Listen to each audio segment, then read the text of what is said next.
ಶುಂಠಿ ಮನುಷ್ಯ ಮತ್ತು ಹಕ್ಕಿಯ ಗೆಳೆತನದ ಕಥೆ.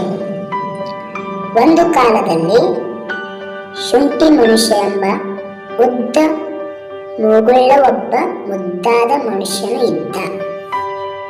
ಅವನಿಗೆ ಎಲ್ಲ ಪ್ರಾಣಿಗಳ ಜೊತೆಗೆ ಮಾತಾಡೋದು, ಆಟವಾಡೋದು ತುಂಬಾ ಇಷ್ಟ.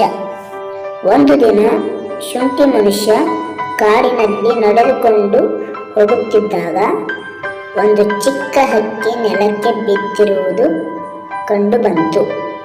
ಅದು ಗಾಯಗೊಂಡಿತ್ತು. ಆಗ ಶುಂಠಿ ಮನುಷ್ಯ, ಅಯ್ಯೋ, ನಿನಗೆ ಏನಾಯಿತು ಚಿಕ್ಕ ಹಕ್ಕಿ? ಓ ಶುಂಠಿ, ನಾನು ಹಾರುತ್ತಿರುವಾಗ ಬಲವಾದ ಗಾಳಿ ಬಂದು ನನ್ನೊಂದಿಗೆ ದಾರಿ ತಪ್ಪಿಸಿದೆ. ನನ್ನ ಬೆನ್ನು ನೋವಾಯಿತು.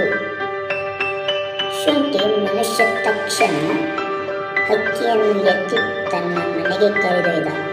ಅಲ್ಲಿ ಹಕ್ಕಿಗೆ ಔಷಧ ಹಾಕಿ ಹಾಲು ಅನ್ನ ನೀಡಿದ. ಕೆಲವು ದಿನಗಳಲ್ಲಿ ಹಕ್ಕಿ ಚೆನ್ನಾಗಿ ಚೇತರಿಸಿತು. ಹಕ್ಕಿ ಹೇಳಿತು, ನೀನು ನನ್ನ ಪ್ರಾಣ ಉಳಿಸಿದ್ದೀಯ. ನಾನು ಹಾರಬಲ್ಲೆ. ಈಗ ಆದರೆ ಗೆಳೆಯನಾಗಿ ಉಳಿಯುತ್ತೇನೆ. ಆ ದಿನದಿಂದ ಶುಂಠಿ ಮನುಷ್ಯ ಮತ್ತು ಚಿಕ್ಕ ಹಕ್ಕಿ ದಿನವೂ ಆಟವಾಡುತ್ತಿದ್ದರು, ಹಾಡುತ್ತಿದ್ದರು, ಸುತ್ತಾಡುತ್ತಿದ್ದರು. ಅವನಿಗೆ ಈಗ ಎಂಥ ಮುದ್ದಾದ ಪಕ್ಕದ ಗೆಳೆಯ ಇದ್ದಬಹುದು. ಸಹಾಯ ಮಾಡುವ ಮನಸ್ಸು ಇದ್ದರೆ ನಾವು ಜೀವಿಗಳನ್ನೆಲ್ಲ ಗೆಳೆಯರನ್ನಾಗಿ ಮಾಡಿಸಬಹುದು.